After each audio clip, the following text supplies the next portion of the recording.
챕터 1 우연한 목격, 충격의 결혼식. 아니 너 결혼식을 엄마 없이 해 이게 말이 되는 소리니. 누구신데 저한테 이러시는 거예요? 혈육이 혈육을 배신하는 순간을 목격한다면 여러분은 어떨까요? 오늘 이야기는 한 어머니가 자신의 아들로부터 세상에서 가장 잔혹한 말을 듣게 되는 실화입니다. 제 이름은 김영자 올해 65세입니다. 그날 아침 저는 이른 시간부터 분주했어요. 오늘은 20년 넘게 고물상 일을 하면서 알게 된 단골 거래처 박 사장 아들의 결혼식이 있는 날이었거든요. 어머, 이 옷이 나을까, 저 옷이 나을까. 결혼식이라니 정말 오랜만이네. 평소 일만 하느라 결혼식 같은 곳에 갈 일이 거의 없던 제가 옷장을 뒤져 가장 깨끗한 옷을 골라 입고 머리도 단정히 빗었어요. 거울 앞에서 어색해하면서도 괜히 기분이 좋더라고요. 웨딩홀 로비에 도착했을 때 화려한 꽃들과 함께 신랑 신부 사진이 걸려 있는 걸 봤어요.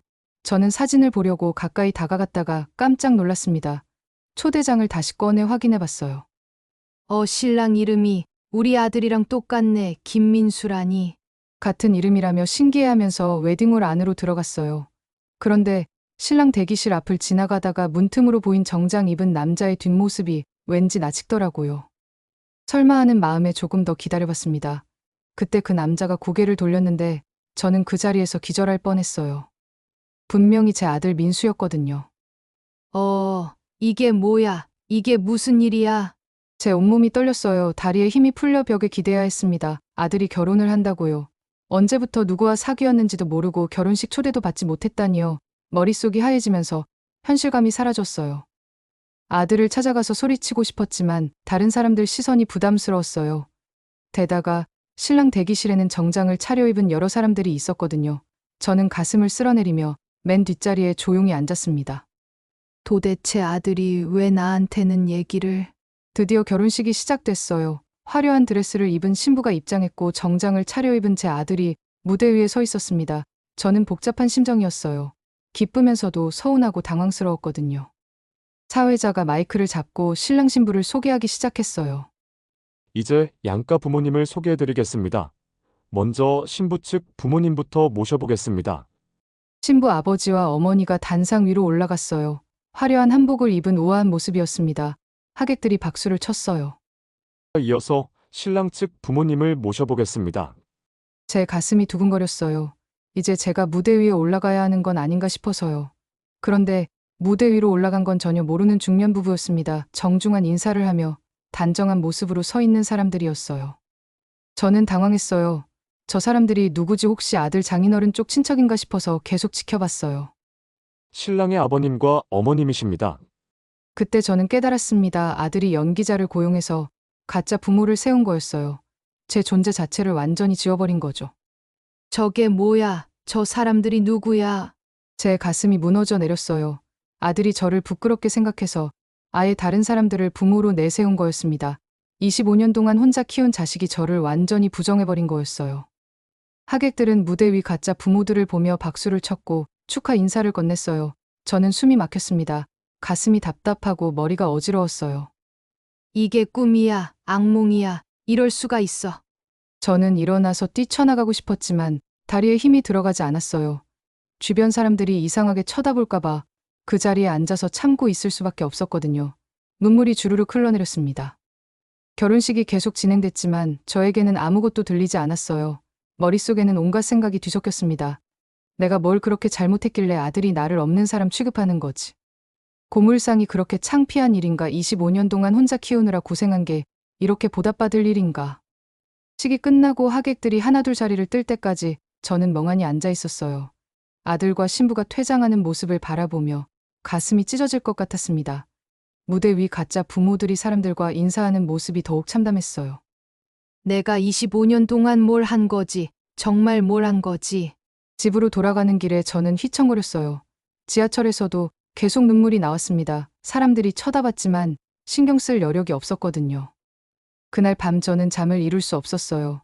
아들이 연기자들을 고용해서 가짜 부모를 내세우고 제 존재 자체를 지워버린 장면이 계속 떠올랐습니다. 평생 잊을 수 없을 상처였어요. 하지만 여러분, 이 이야기는 여기서 끝이 아닙니다. 사실 제게는 아무도 모르는 엄청난 비밀이 하나 있었거든요. 그 비밀이 밝혀지는 순간 이 모든 상황이 완전히 뒤바뀌게 됩니다. 챕터 2 고물상과 효자 아들.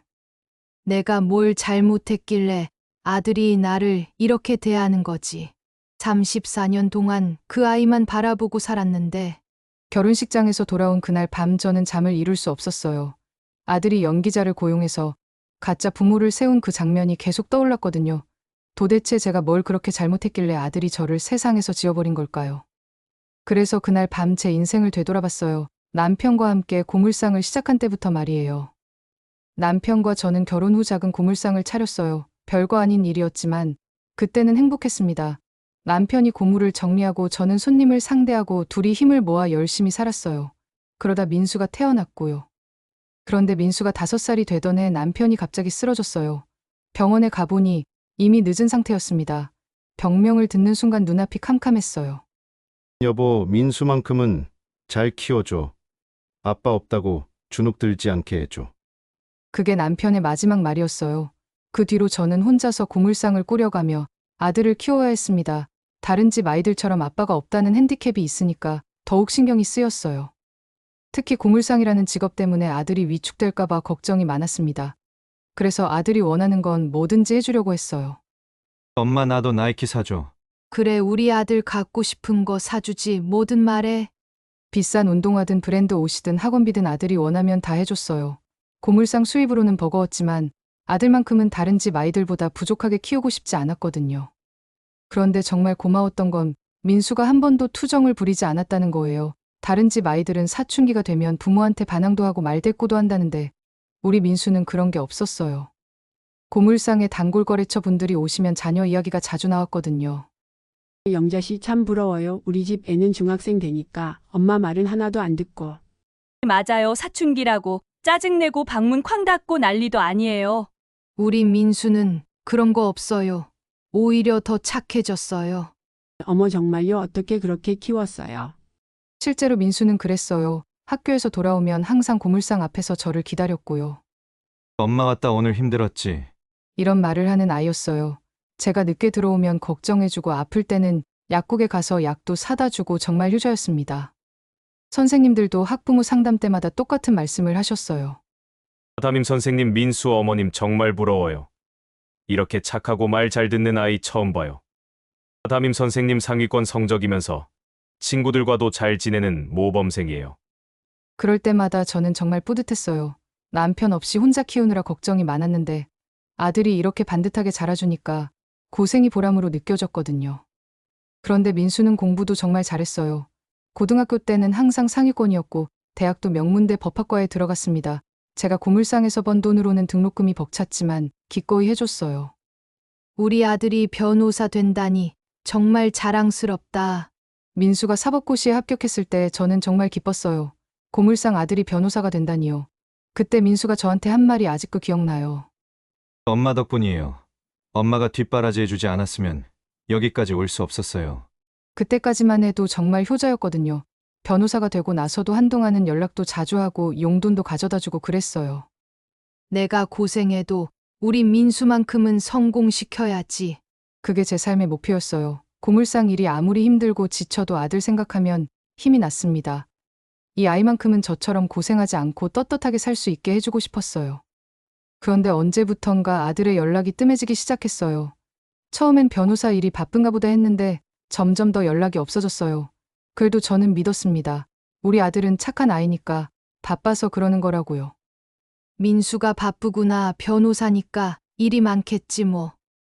혼자 이렇게 생각하며 기다렸어요. 언젠가는 연락이 올 거라고 믿으면서요. 그런데 결혼식도 모르게 하고 저를 연기자로 대체해버릴 줄은 꿈에도 몰랐어요. 34년 동안 제가 뭘 한 걸까요? 한 번도 투정 부리지 않고 엄마 걱정만 해주던 그 아이가 어떻게 이럴 수 있는 걸까요? 고물상이 창피해서 그런 건가요? 아니면 제가 모르는 다른 이유가 있는 건가요? 도대체 왜 그랬을까? 내가 뭘 그렇게 잘못한 걸까? 그렇게 착하고 효성 깊던 아이가 하루아침에 저를 세상에서 지워버렸다는 게 믿어지지 않아요. 분명히 뭔가 이유가 있을 거예요. 그 이유가 무엇인지 알고 싶습니다. 과연 제 아들을 이렇게 변하게 만든 진짜 원인이 무엇일까요? 챕터 3변심의 시작 점진적 균열. 저는 김민수입니다. 지금은 변호사로 일하고 있고요. 결혼도 했습니다.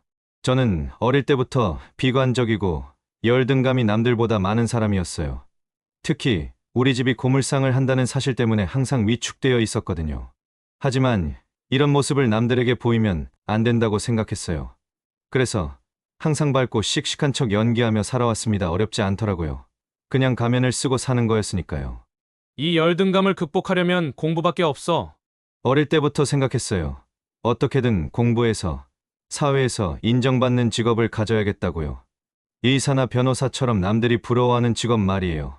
그래야 고물상 아들이라는 꼬리표에서 벗어날 수 있을 거라고 믿었거든요. 그런데 제가 변하기 시작한 건 중학교 때부터였어요. 그 전까지는 정말 엄마를 사랑했고 고물상도 그냥 우리 집 일이라고 생각했거든요. 엄마가 힘들게 일하시는 모습을 보면서 오히려 대견하기도 했고 나중에 제가 성공해서 엄마를 편하게 해드려야겠다고 생각했어요. 첫 번째 사건은 중학교 1학년 학부모 상담 날이었어요. 다른 엄마들은 다 깔끔한 옷차림으로 오시는데 우리 엄마는 고물상에서 일하던 작업복 차림 그대로 학교에 왔어요. 아마 시간이 없으셔서 그냥 오신 것 같아요. 복도에서 친구들이 수근거리는 소리가 들렸어요. 야, 저 아주머니 뭔가 기름 냄새 나지 않아? 맞아, 옷도 이상하고 뭔가 더러워 보여. 누구, 엄마야 저거. 그 순간 제 얼굴이 빨개졌어요. 창피해서 고개를 숙일 수밖에 없었거든요. 엄마는 전혀 모르시고 선생님이 저를 칭찬한다고 기뻐하셨지만 저는 어서 집에 가고 싶었어요. 상담이 끝나고 엄마와 함께 나오는 길에도 다른 학생들이 쳐다보는 게 느껴졌어요. 왜 다른 엄마들처럼 깔끔하게 입고 오지 못하는 거야? 집에 가는 길에 이런 생각이 들었어요. 그때부터 엄마가 학교에 오시는 게 부담스러워지기 시작했어요. 다음번에는 미리 말씀드려서 깨끗한 옷으로 갈아입고 오시게 해야겠다고 생각했죠. 하지만 진짜 결정적인 사건은 고등학교 1학년 때 일어났어요. 제가 좋아하는 여학생이 있었거든요. 이름은 수진이었어요. 정말 예쁘고 공부도 잘하고 집안도 좋은 아이였어요. 아버지가 은행 지점장이고 어머니는 고등학교 교사였거든요. 집도 아파트에 살고 정말 우아한 가정이었어요. 저는 수진이 앞에서만 서면 가슴이 두근거렸어요. 그 애와 사귀고 싶어서 온갖 노력을 다했거든요. 공부도 더 열심히 하고 운동도 하고 학급에서도 인기가 많아지려고 애썼어요. 어느 날 수진이가 저희 집에 오겠다고 했어요. 오빠 집에 한번 놀러 가도 돼요. 저는 정말 기뻤어요. 좋아하는 여학생이 우리 집에 온다니까요. 며칠 전부터 엄마께 부탁해서 집을 깨끗하게 치우고 고물상 냄새도 최대한 없애려고 했어요. 엄마도 정성껏 간식을 준비해 주셨어요. 우리 아들 친구 온다니까 맛있는 거 많이 준비해야지. 엄마는 정말 기뻐하시면서 떡볶이도 끓이고 과일도 깎아주시고 온갖 정성을 다했어요. 저도 그런 엄마가 고마웠어요. 그때만 해도요. 그런데 수진이가 우리 집에 들어오자마자 표정이 굳어졌어요. 고물상 특유의 냄새 때문이었어요. 아무리 깨끗이 치우고 방향제를 뿌려도 그 냄새는 없어지지 않았거든요. 고물상과 연결된 집이다 보니까 어쩔 수 없는 일이었어요. 어머, 이게 무슨 냄새예요? 수진이가 작게 중얼거리는 소리가 들렸어요. 저는 정말 창피했어요. 얼른 방으로 데려가서 공부 이야기나 하려고 했는데 이미 늦었어요. 수진이는 계속 불편한 표정을 지었고 일찍 가겠다고 했어요. 오빠 미안한데 집에 일찍 가야 할 것 같아. 그날 밤 저는 잠을 이룰 수 없었어요. 수진이가 우리 집을 어떻게 생각할까 걱정이 됐거든요. 다음날 학교에서 더 충격적인 일이 일어났어요. 복도에서 수진이와 친구들이 이야기하는 소리가 들렸어요. 어제 민수 오빠 집 갔는데 냄새가 너무 이상하더라. 뭔 냄새인데? 그래서 무슨 집이야? 아, 글쎄 뭔가 기름 냄새 같은 게 나더라고. 정말 이상했어. 친구들이 수진이에게 물어보는 소리가 들렸어요. 저는 숨이 막혔어요. 제 첫사랑이 저희 집을 그런 식으로 얘기한다니요. 그것도 친구들 앞에서요. 이제 끝났구나. 수진이도 나를 이상하게 볼 거야. 그 뒤로 수진이와는 거리가 멀어졌어요. 제가 먼저 피하기 시작했거든요. 너무 창피하고 부끄러웠어요. 사실 수진이는 별로 신경 안 쓰는 것 같았는데 제가 혼자 위축된 거였어요. 그때부터 엄마에 대한 원망이 생기기 시작했어요. 왜 하필 우리 집이 고물상이어야 했을까? 이런 생각이 들기 시작했어요. 다른 집처럼 평범한 직업을 가진 부모님 밑에서 태어났다면 이런 창피함을 당하지 않았을 텐데 하는 생각 말이에요. 대학교에 들어가서는 더 심해졌어요. 법학과에 들어가니까 주변에 정말 잘 사는 집, 아이들이 많았어요. 의사 아들, 판사 아들, 교수 아들, 대기업 임원 아들, 이런 애들이 대부분이었거든요. 기숙사에서 룸메이트들과 이야기할 때마다 위축됐어요. 야, 민수야, 너희 아버지는 뭐 하시는데? 아, 저희 아버지는 돌아가셨어요. 아, 미안, 그럼 어머니는? 어머니도 돌아가셨어요. 그때부터였어요. 아예 엄마도 없다고 말하기 시작한 게요. 고물상이라고 설명하는 것보다 그냥 없다고 하니까 훨씬 편했거든요. 사람들도 더 이상 묻지 않았고 오히려 저를 불쌍하게 여기면서 챙겨주기까지 했어요. 이렇게 사는 게 편하구나. 한번 거짓말을 시작하니까 계속 거짓말을 해야 했어요. 대학교 4년 내내 친구들에게는 부모님이 모두 돌아가셨다고 했어요. 그러다 지금 제 아내를 만났어요. 정말 사랑하는 사람이었어요. 예쁘고 똑똑하고 성격도 좋았거든요. 그런데 아내 집안이 정말 대단했어요. 아버지는 교수님이고 어머니는 건설회사 사장이었어요. 진짜 상류층 가정이었거든요. 당연히 아내에게도 같은 거짓말을 했어요. 어머, 그럼 오빠 완전 혼자네요. 얼마나 외로웠을까요? 아내가 저를 더욱 사랑해 주더라고요. 부모님도 없는 불쌍한 사람이라고 생각하면서 더 잘해 주었어요. 특히 장인어른 장모님도 저를 많이 아껴주셨어요. 이제 고물상 아들이 아니야. 나는 자유로워졌어.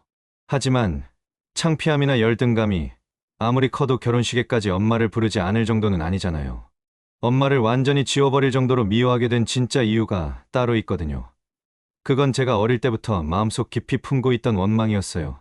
아무도 모르는 비밀 말이에요. 챕터 4 상견례와 완전한 거부.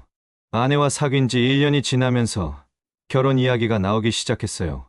그런데 결혼 준비를 하면서 한 가지 고민이 생겼어요.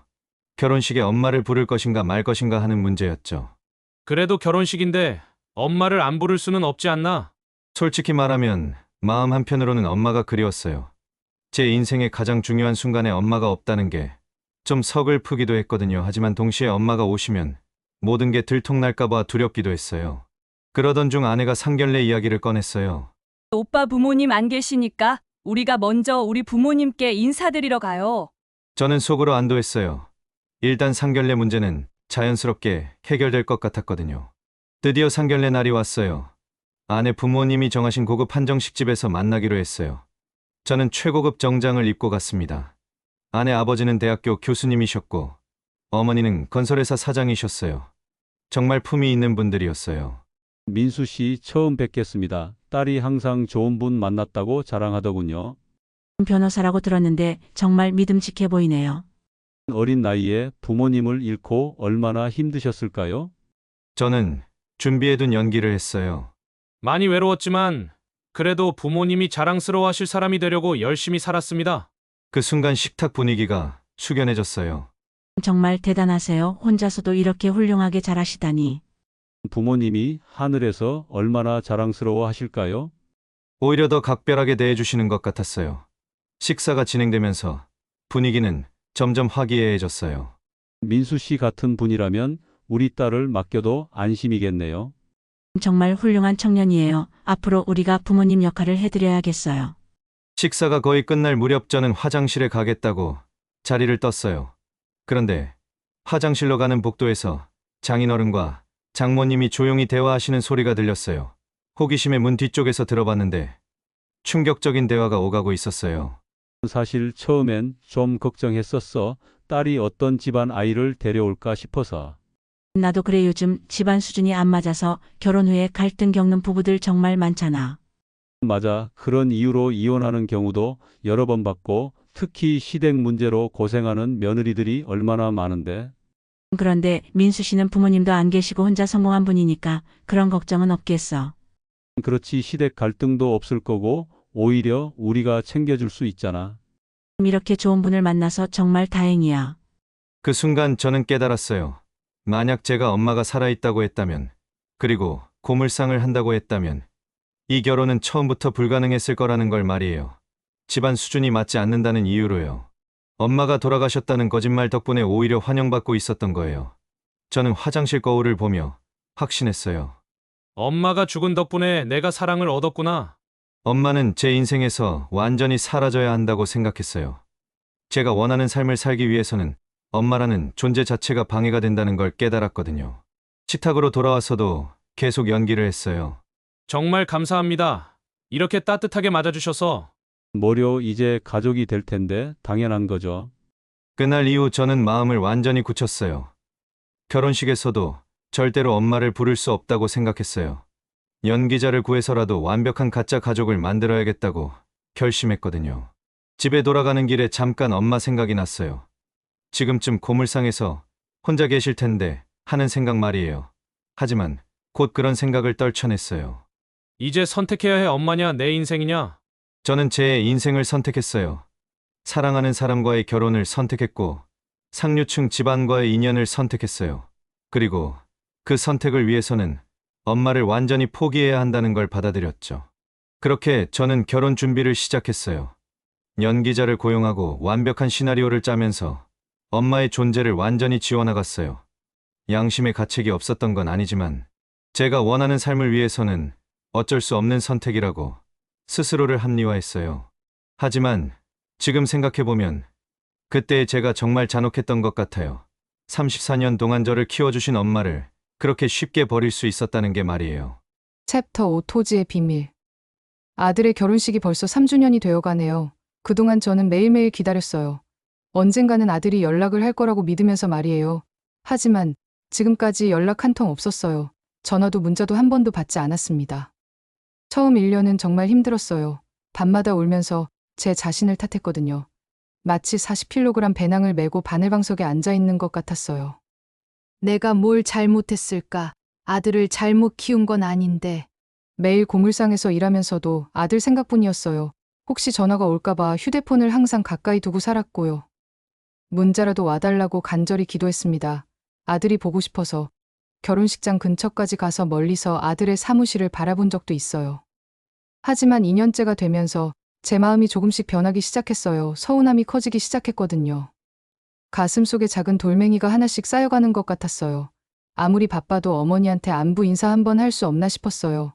명절이 되어도 연락이 없고 제 생일이 되어도 조용히 혼자 보내야 했어요. 내가 34년 동안 그 아이만 바라보고 살았는데 3년째가 되자 서운함이 분노로 바뀌기 시작했어요. 아들이 저를 완전히 잊고 사는 것 같았거든요. 마치 제가 정말 죽은 사람이 된 것처럼 느껴졌어요. 그때부터 배신감이 밀려왔습니다. 속에서 뜨거운 용암이 끓어오르는 것 같았어요. 매일 고물상에서 일하면서 생각했어요. 내가 뭐 때문에 이렇게 살고 있는 건지, 아들 하나 바라보고 평생을 바쳐서 키웠는데 이제 그 아들은 저를 없는 사람 취급하고 있잖아요. 점점 아들이 미워지기 시작했어요. 마치 사랑이 썩은 과일처럼 변해버리는 기분이었어요. 그렇게 키워서 이런 대접을 받는구나. 더 이상 이곳에서 살 수 없겠다는 생각이 들었어요. 아들 때문에 이 동네에 남아 있었는데 이제 그럴 이유가 없어졌거든요. 고향으로 내려가서 조용히 여생을 보내고 싶었어요. 하지만 고물상을 바로 정리할 수는 없었어요. 오랫동안 거래해온 업체들과 계약이 되어 있었거든요. 그분들에게 피해를 줄 수는 없었어요. 그래서 2년 안에 모든 걸 차근차근 정리하고 고향으로 떠나기로 결심했습니다. 2년만 더 버티고 고향으로 가자. 그렇게 마음먹고 집 안을 정리하기 시작했어요. 34년간 살았던 집이다 보니까 물건이 정말 많았거든요. 특히 남편이 돌아가신 후에 손도 대지 않았던 남편의 물건들을 정리해야 했어요. 남편의 옷가지들을 정리하면서 눈물이 났어요. 아직도 남편 냄새가 나는 것 같았거든요. 마치 시간이 멈춘 박물관 같은 기분이었어요. 서랍을 하나씩 열어보니까 남편이 쓰던 일기장도 나오고 옛날 사진들도 나왔어요. 행복했던 시절의 기억들이 떠올랐습니다. 그런데 책상 맨 아래 서랍에서 예상치 못한 것을 발견했어요. 봉투에 담긴 서류들이었는데 자세히 보니까 토지 등기부등본이었어요. 이게 뭐지? 우리가 언제 땅을 샀지? 서류를 하나하나 살펴보니까 우리 고물상 주변의 땅들을 조금씩 사두신 것 같았어요. 면적은 그리 크지 않았지만 여러 필지의 땅을 갖고 계셨더라고요. 도대체 언제 이런 걸 사셨는지 전혀 몰랐어요. 남편과의 기억을 되짚어보니까 가끔 혼자 나가시면서 동네를 돌아다니시던 게 생각났어요. 그때 저는 고물상 일에만 신경 쓰느라 남편이 뭘 하시는지 자세히 알지 못했거든요. 여보가 이런 일을 하고 있었구나. 남편이 생전에 하셨던 말들이 떠올랐어요. 여보, 이 동네가 언젠가는 개발될 거야. 지금은 별거 아니지만 나중에는 좋은 곳이 될 거라고. 그때는 남편이 그냥 하는 소리인 줄 알았어요. 고물상이나 잘해보자고 생각했거든요. 그런데 남편은 미래를 내다보고 계셨던 거였어요. 서류를 더 자세히 보니까 남편이 쓰신 메모도 있었어요. 나중에 민수한테 물려줄 거야. 이 아이만큼은 고생 안 하고 살게 해주자. 그 글씨를 보니까 가슴이 뭉클해졌어요. 남편도 저와 같은 마음이었던 거예요. 아들만큼은 잘 키워서 떳떳하게 살게 해주고 싶으셨던 거죠. 그래서 적은 돈이지만 조금씩 모아서 땅을 사두신 거였어요. 토지 서류를 발견한 후 1년 반이 지났을 때였어요. 어느 날 아침 신문을 보다가 깜짝 놀랄 소식을 봤어요. 어머, 이게 우리 동네 얘기네. 신문에는 우리 지역 대규모 개발 계획이 발표되었다고 나와 있었어요. 지하철이 연장되고 신도시가 들어서고 대형 쇼핑몰도 생긴다는 내용이었어요. 그런데 그 개발 지역이 바로 남편이 사두신 땅들 주변이었어요. 급하게 부동산 중개업소로 달려갔어요. 사장님, 이 땅들이 지금 얼마나 할까요? 부동산 사장님이 서류를 보시더니 깜짝 놀라시더라고요. 어머니, 이 땅들을 언제 사셨어요? 저희 남편이 사둔 건데요. 대박이네요. 이 땅들 합치면 지금 시세로 최소 30억은 할 것 같은데요. 그 순간 저는 현실감을 잃었어요. 30억이라니요. 고물상에서 하루 종일 일해서 몇만 원씩 벌던 제가 하루아침에 30억 원의 주인이 된 거예요. 마치 꿈을 꾸고 있는 것 같았어요. 정말이에요. 농담 아니죠? 개발 계획 발표되고 나서 이 지역 땅값이 하늘 높은 줄 모르고 올랐어요. 집으로 돌아오는 길에 머릿속이 복잡했어요. 기쁘기도 하고 놀랍기도 하고 한편으로는 남편이 그리웠어요. 남편이 살아계셨다면 얼마나 좋았을까 싶었거든요. 그런데 동시에 다른 생각도 들었어요. 이 모든 재산은 원래 아들을 위해 남편이 준비해둔 거였어요. 아들이 고생하지 않고 살 수 있게 해주려고 말이에요. 여보가 민수를 위해서 준비해둔 건데. 하지만 그 아들은 저를 죽은 사람 취급하고 있잖아요. 4년 반 동안 연락 한 번 없이 저를 완전히 지워버렸어요. 그런 아들에게 이 재산을 줄 이유가 있을까요? 아니에요. 더 이상 그 아이를 위해 살 필요가 없어요. 34년간 한 명만 바라보고 산저를 매몰차게 단칼에 끊어버린 그 아이가 저를 버렸으니까 저도 그 아이를 버리면 되는 거예요. 마치 끊어진 실은 다시 이어붙일 수 없듯이 말이에요. 이제 내 인생을 살아보자. 아들아, 내가 엄마를 죽은 사람으로 만들었지만 이제 엄마는 진짜 부자가 되었다. 그날 밤 잠자리에 누워서도 잠이 오지 않았어요. 30억이라는 돈이 아직도 실감이 나지 않았거든요. 한편으로는 새로운 가능성에 대한 설렘도 있었지만 여전히 아들에 대한 그리움도 남아 있었어요. 복잡한 감정들이 마치 실타래처럼 엉켜 있었습니다. 하지만 분명한 건 이제 더 이상 누구 눈치도 보지 않고 제가 하고 싶은 대로 살 수 있다는 거였어요. 챕터 6 복수와 절연. 토지 대박 소식을 들은 지 6개월이 지났어요. 그동안 저는 새로운 삶을 계획하고 있었습니다. 고물상도 정리 중이었고 고향으로 내려갈 준비도 하고 있었어요. 30억이라는 돈이 있으니까 여유로운 노후를 보낼 수 있을 것 같았거든요. 그런데 어느 날 오후 고물상에서 일하고 있는데 익숙한 목소리가 들렸어요. 엄마. 5년 만에 듣는 아들의 목소리였어요. 저는 손에 들고 있던 고물을 떨어뜨릴 뻔했습니다. 돌아보니까 정말 민수가 서 있었어요. 하지만 예전 모습과는 많이 달라져 있었어요. 얼굴은 야위었고 옷차림도 초라해 보였거든요. 처음에는 반가운 마음이 들었어요. 5년 동안 그토록 기다렸던 아들이 찾아온 거니까요. 하지만 곧바로 분노가 치밀어 올랐습니다. 지금 와서 엄마라고 부른다고요. 누구야, 나한테 엄마라고 부를 놈은 없는데. 제 차가운 말에 아들이 당황하는 표정을 지었어요. 하지만 저는 마음을 굳혔습니다. 5년 동안 연락 한 번 없던 사람이 지금 와서 뭘 원하는 건지 뻔했거든요. 엄마 죄송합니다. 정말 죄송해요. 아들이 고개를 숙이며 사과했어요. 하지만 저는 쉽게 용서할 수 없었어요. 결혼식에서 연기자까지 고용해서 저를 죽은 사람으로 만들어 놓고 지금 와서 미안하다고요. 미안하다고 해서 다 해결되는 줄 알아. 아들은 계속 사과했지만 제 마음은 돌처럼 굳어 있었어요. 그런데 아들이 자신의 사정을 털어놓기 시작했어요. 엄마, 저 지금 정말 어려운 상황이에요. 변호사 사무실을 운영하면서 큰 실수를 했다고 하더라고요. 장인어른께 지원받은 돈으로 투자를 했는데 그게 완전히 실패했다는 거예요. 게다가 사무실에서 맡은 몇 개의 중요한 소송에서도 연달아 졌다고 했어요. 투자한 돈도 날리고 소송도 계속 져서 빚이 10억 넘게 됐어요. 아내와 아내 집안에는 이 사실을 숨기고 있다고 했어요. 특히 투자 실패한 돈이 장인어른 돈이어서 더욱 말할 수가 없다고 하더라고요.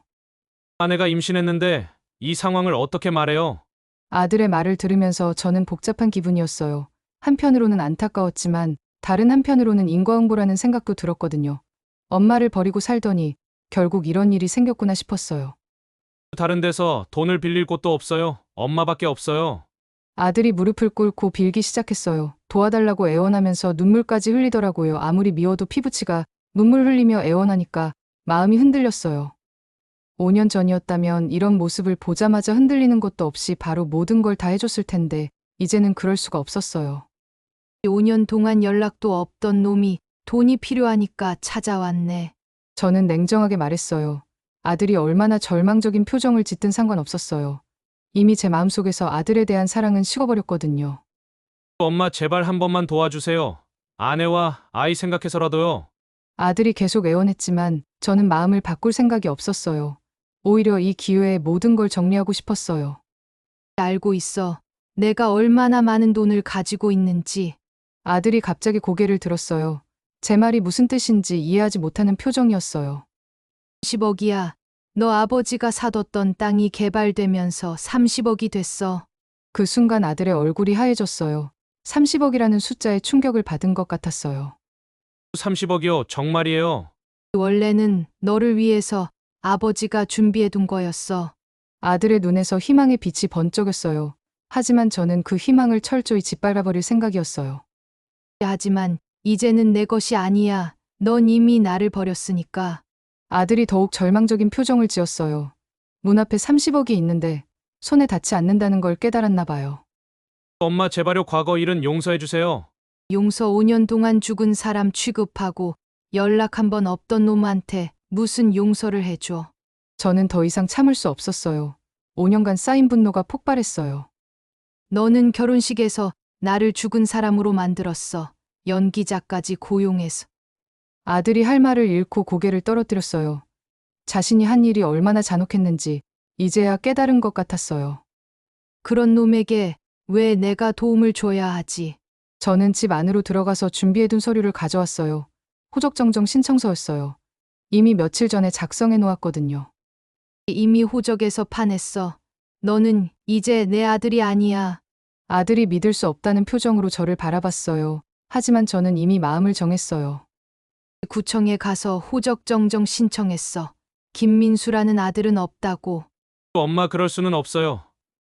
저는 엄마의 아들이에요. 아니야. 내 아들이라면 5년 동안 연락 한 번 안 할 리 없어. 아들이 다시 무릎을 꿇고 빌기 시작했어요. 하지만 저는 더 이상 동요하지 않았어요. 마치 얼어붙은 강물처럼 차가운 마음이었어요.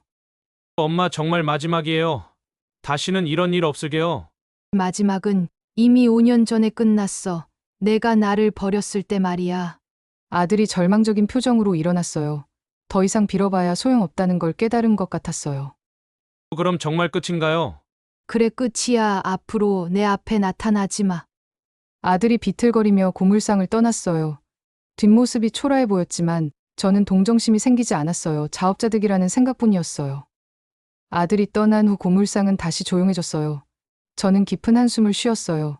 드디어 모든 게 끝났다는 생각이 들었거든요. 34년간의 모정도 이제 완전히 끝났어요. 하지만 마음 한구석에서는 여전히 아들이 그리웠어요. 아무리 미워도 34년간 키운 정이 하루아침에 사라질 수는 없었거든요. 그래도 이제는 돌이킬 수 없는 강을 건넜어요. 그런데 아직도 모르는 게 하나 있었어요. 아들이 왜 그렇게까지 저를 미워했는지, 정말 고물상이 창피해서였는지, 아니면 다른 이유가 있었는지 여전히 의문이었어요. 그래서 물어보기로 했어요. 마지막으로 한 번만 진짜 이유가 뭔지 말이에요. 챕터 7 최후의 대면. 아들을 돌려보낸 지 일주일이 지났어요. 하지만 계속 마음에 걸리는 게 있었어요. 정말 고물상이 창피해서 그런 건지 아니면 다른 이유가 있는 건지 알고 싶었거든요. 34년을 키운 자식인데 이유도 모르고 헤어질 수는 없었어요. 그래서 아들이 사는 아파트를 찾아갔어요. 주소는 예전에 알아두었던 곳이었어요. 고급 아파트 단지였는데 역시 장인어른 도움으로 산 집 같았어요. 초인종을 누르니까 며느리가 나왔어요. 배가 많이 나와 있더라고요. 임신한 지 꽤 된 것 같았어요. 어머 누구세요? 민수 엄마야. 민수 있어. 며느리가 깜짝 놀라는 표정을 지었어요. 아마 남편한테 엄마가 죽었다고 들었을 텐데 살아있는 저를 보고 당황한 것 같았어요. 잠깐만요. 민수야 나와봐. 집 안에서 아들이 나왔는데 저를 보자마자 얼굴이 하얘졌어요. 엄마 왜 여기까지? 너랑 할 말이 있어 나와. 아들이 망설이다가 밖으로 나왔어요. 며느리는 영문도 모르고 집 안에 들어갔고요.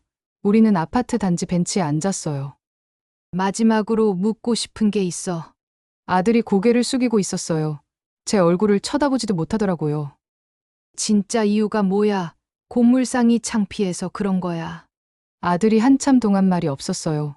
그러다가 조용히 입을 열었어요. 그게 다가 아니에요. 역시 다른 이유가 있었어요. 저는 계속 기다렸어요. 아들이 진실을 말할 때까지 말이에요. 엄마가 아빠를 죽였다고 생각했어요. 그 순간 저는 귀를 의심했어요. 제가 남편을 죽였다고요. 뭐라고? 그게 무슨 소리야? 아들이 눈물을 글썽이면서 말을 이어갔어요.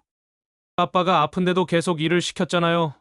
그날 엄마가 집에 없어서 아빠가 혼자 쓰러졌고 아들이 어린 시절의 기억을 이야기하기 시작했어요. 아버지가 아픈데도 고물상 일을 계속했던 것, 아버지가 쓰러진 날 제가 마침 시장에 나가 있었던 것, 그런 것들을 기억하고 있더라고요. 만약 엄마가 그날 집에 있었다면 아빠는 죽지 않았을 거예요. 저는 가슴이 답답해졌어요. 아들이 29년 동안 이런 생각을 하고 있었다니요. 그것도 완전히 잘못된 생각을요. 너 정말 그렇게 생각하고 있었구나. 그날 내가 왜 시장에 나갔는지 아니? 아들이 고개를 들어 저를 바라봤어요. 처음으로 제 눈을 똑바로 쳐다보는 것 같았어요. 아빠 병원비 마련하려고 나간 거야. 아들의 표정이 조금 흔들렸어요. 하지만 아직 이해하지 못하는 것 같았어요. 아빠는 이미 병원에서 시한부 선고 받았었어. 6개월이라고 했어. 아들이 믿을 수 없다는 표정을 지었어요. 그럼 왜 저한테 말 안 해주셨어요? 아빠가 절대 말하지 말라고 했어. 내가 상처받을까 봐서. 아들의 눈에서 눈물이 흘러내리기 시작했어요. 29년 동안 잘못 알고 있었다는 걸 깨달은 것 같았어요.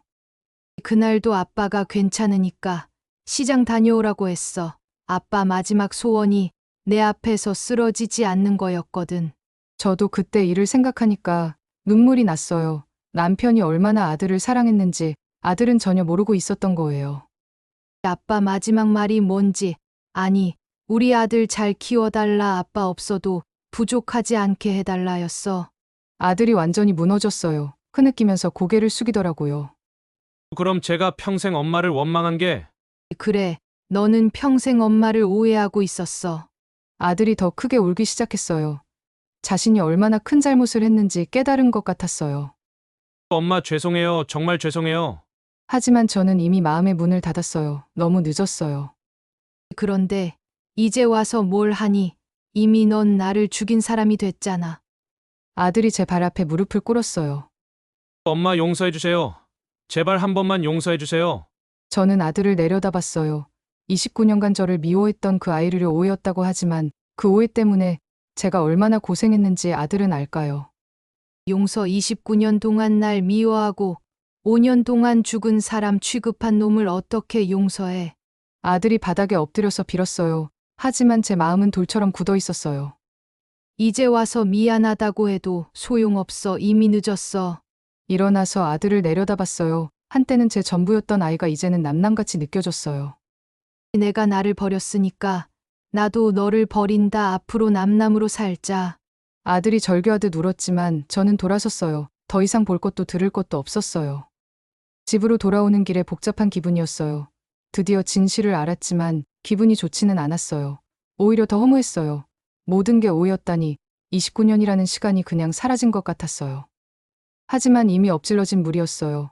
아무리 오해였다고 해도 아들이 저에게 한 일들은 변하지 않았으니까요. 결혼식에서 연기자를 고용한 것도 5년 동안 연락하지 않은 것도 모두 사실이었어요. 이제 정말 모든 게 끝났어요. 34년간의 모자 관계도 완전히 끝났습니다. 새로운 삶, 새로운 이름. 아들과의 마지막 만남 이후 6개월이 지났어요. 그동안 저는 완전히 새로운 사람이 되었습니다. 고물상을 정리하고 제 인생에서 가장 큰 변화를 시작했거든요. 먼저 고물상을 깔끔하게 정리했어요. 34년간 해왔던 일이었지만 미련 없이 정리했습니다. 단골거래 처분들께는 미리 양해를 구하고 다른 업체를 소개해드렸어요. 영자 씨, 이제 편하게 사세요. 그동안 고생 많으셨어요. 30억이라는 돈으로 새로운 사업을 시작했어요. 남편이 사뒀던 땅 일부에 친환경 재활용 센터를 만들기로 했어요. 고물상에서 얻은 경험을 바탕으로 하되 훨씬 더 큰 규모로 말이에요. 사업을 준비하면서 여러 전문가들을 만났어요. 처음에는 다들 고물상 아주머니라고 무시하는 것 같았는데 30억 자산가라는 걸 알고 나서는 태도가 180도 바뀌더라고요. 사장님, 정말 훌륭한 사업 아이디어네요. 10년 넘게 이 일 했으니까 뭐가 필요한지 잘 알죠. 드디어 영자 친환경 재활용 센터가 문을 열었어요. 직원들도 10명이나 고용했어요. 모두 저를 김영자 사장님이라고 불렀어요. 사장님, 오늘 거래처에서 연락 왔습니다. 그래요. 회의실에서 만나죠. 사업이 안정되자 지역 신문에서 취재 요청이 왔어요. 고물상에서 시작해서 친환경 사업으로 성공한 이야기가 화제가 됐거든요. 사장님 성공 비결이 뭔가요? 포기하지 않는 거죠. 아무리 힘들어도 끝까지 하는 거예요. 기사가 나간 후에 더 큰 신문에서도 연락이 왔어요. 고물상 출신 억대 자산가의 성공 스토리라는 제목으로 큰 기사가 실렸어요. 그런데 어느 날 직원이 이상한 이야기를 했어요.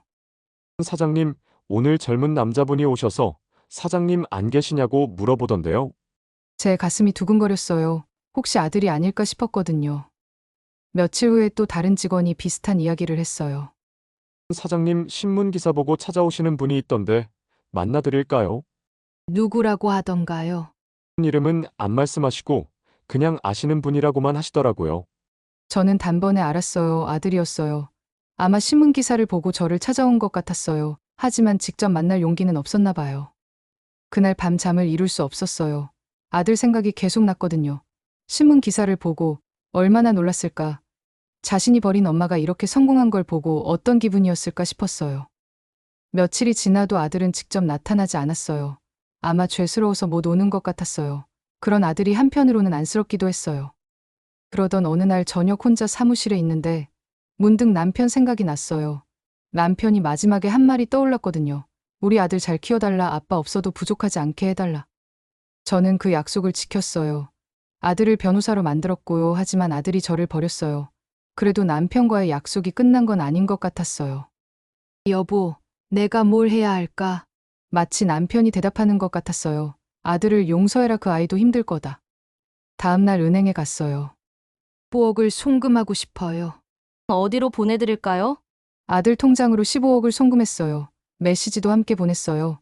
아빠가 너를 위해 준비해둔 돈이다. 잘 써라. 송금을 하고 나니까 마음이 한결 가벼워졌어요. 이제 남편과의 약속도 다 지킨 것 같았어요. 사흘 후 사무실에 아들이 나타났어요. 눈이 빨갛게 부어 있었어요. 아마 며칠 동안 많이 울었나 봐요. 엄마, 아들이 제 앞에 무릎을 꿇었어요. 죄송합니다. 정말 죄송합니다. 이번에는 진짜 마음에서 우러나오는 사과 같았어요. 예전과는 달랐어요. 엄마가 이렇게 성공하신 걸 보니까 제가 얼마나 바보였는지 깨달았어요. 아들이 흐느끼기 시작했어요. 엄마를 버린 제가 받을 자격도 없는 돈인데 그 돈은 내 아버지가 너를 위해 준비한 거야. 내 돈이 아니라. 아들이 더 크게 울었어요. 엄마, 저는 정말 최악의 아들이었어요. 다시는 엄마를 실망시키지 않을게요. 진짜로요. 저도 눈물이 났어요. 34년간 키운 정이 어디 가겠어요. 아무리 미워해도 결국은 제 아들이었어요. 이제라도 정신 차리면 되는 거야. 아들이 일어나서 저를 꼭 안았어요. 정말 오랜만에 느끼는 아들의 온기였어요. 엄마 사랑해요. 나도 너를 사랑해. 늘 사랑했어. 그 후로 아들은 완전히 달라졌어요. 일주일에 한 번은 꼭 안부 전화를 하고 한 달에 2번은 찾아와요. 며느리도 함께 와서 사과했고요. 어머니 죄송했어요. 남편이 거짓말한 줄 몰랐어요. 손자도 태어났어요. 아들이 아이 이름을 지어달라고 하더라고요. 엄마가 지어주세요. 할아버지 이름도 넣어서. 저는 김효준이라고 지었어요. 효도할 효에 준수할 준이요. 이 아이만큼은 효자로 키우라는 뜻이었어요. 이제 저는 김영자 사장이면서 동시에 할머니이기도 해요. 성공한 사업가로도 살고 가족과도 함께해요. 정말 완벽한 인생이 된 것 같아요. 가끔 남편 산소에 가서 이야기해요. 여보, 우리 손잡아. 정말 예쁘지? 우리 아들도 이제 철이 들었어. 바람이 불면 남편이 대답하는 것 같아요. 고생했다. 이제 행복하게 살아라. 정말 행복합니다.